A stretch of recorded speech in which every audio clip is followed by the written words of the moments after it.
They call him ओजी एक stylish action drama है जिसमें पवन कल्याण ने एक गैंगस्टर के रूप में दमदार परफॉर्मेंस दी है। फिल्म मुख्य तौर पर उनके स्टारडम और स्वैग पर फोकस करती है, लेकिन स्टोरी और इमोशनल कनेक्ट के मामले में थोड़ी सी कमजोर मानी गई है। ओजस गंभीरा यानी ओजी एक समय मुंबई का सबसे खतरनाक गैंगस्टर था, लेकिन 15 साल पहले वो शहर छोड़कर चला जाता है। कहानी यहीं शुरू होती है जब एक कंटेनर मुंबई आता है जिसे सत्या दादा यानी प्रकाश राज छुपाते हैं। उस कंटेनर पर दावा जताने वाले ओमी भाऊ यानी इमरान हाशमी आता है और यहीं से गैंगवार की शुरुआत होती है। ओजी का रिश्ता सत्या दादा के परिवार से गहरा है, क्योंकि उन्होंने याकुजा हमले से सत्या को बचाया था और उनके लिए मुंबई में बंदरगाह बनाने की मदद की थी।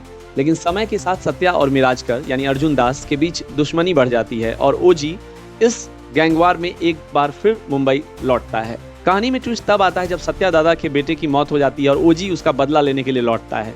ओजी पुराने स्टाइल में अपने हथियार और एक्शन के साथ मुंबई पहुंचता है। वहां पुलिस और गैंगस्टरों को चुनौती देता है और दुश्मनों का सफाया करता है। फिल्म के दूसरे हिस्से में ओजी और ओमी भाऊ की जबरदस्त टक्कर दिखती है, जिसमें ओजी का मास अवतार पूरी तरह सामने आता है और क्लाइमैक्स में अच्छे और बुरे की जंग होती है, जहाँ ओजी जीत जाता है। लेकिन फिल्म के आखिर में असली जंग या सीक्वल की संभावना छोड़ी गई है।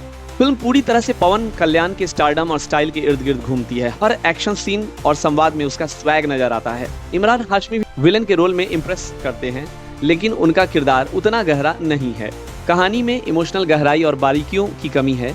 ज्यादातर ट्रैक अधूरी रह जाती है या फॉर्मूला बेस्ड लगती है। सिनेमेटोग्राफी और बैकग्राउंड स्कोर, थमन का संगीत फिल्म को दमदार बनाते हैं, फैंस को पूरी तरह संतुष्ट करते हैं। सेकेंड हाफ थोड़ा बोरिंग हो जाता है, लेकिन एक्शन और स्टाइल इसे ओवरऑल इंटरटेनर बनाते हैं।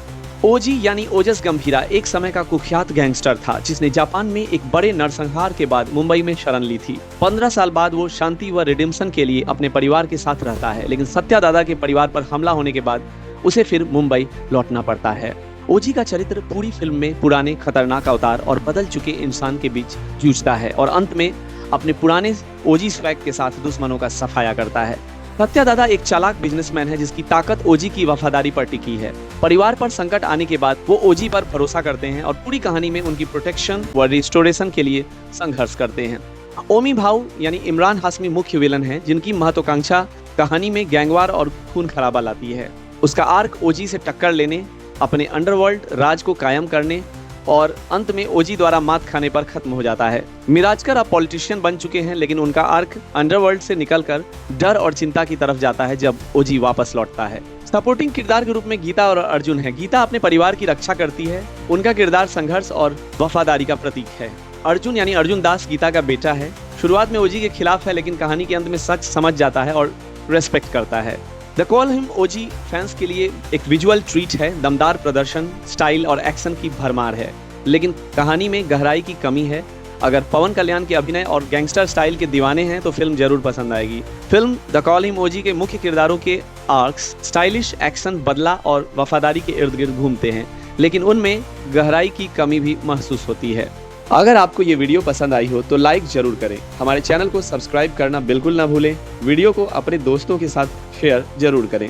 बेल आइकन दबा लें ताकि नई वीडियो की नोटिफिकेशन मिलती रहे। कमेंट सेक्शन में अपनी राय जरूर लिखें। आपका समर्थन हमारे लिए बहुत मायने रखता है। धन्यवाद।